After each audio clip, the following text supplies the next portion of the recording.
वाला चाहे खबरिया गरम रहे, मालिक चाहे लेबरवा हरदम नरम रहे, नेता चाहे कुर्सी खातिर दंगा फसाद हो, पुजारी चाहे मंदिर में खाली फरियाद हो, डॉक्टर चाहे रोगी हरदम बीमार रहे,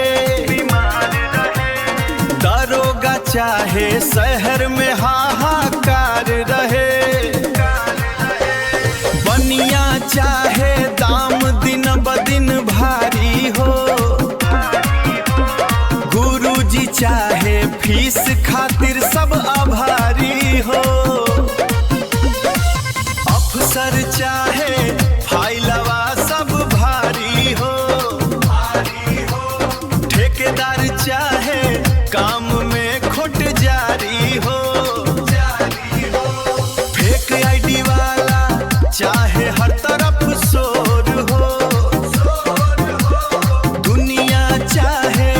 बस खुद की ही ओर हो, दारू बेचने वाला चाहे सब शराबी हो, वकील चाहता है कि हर कोई झगड़ालू हो, पुजारी चाहे हर एक इंसान अंधविश्वासी हो,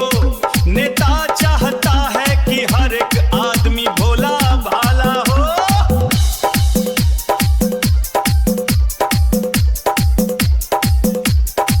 सब कोई चाहे कि राजा हम ही बानी, अपना के छोड़ के सबके के ठगी, यही है दुनिया यही सबके रीति, मतलब के खातिर सब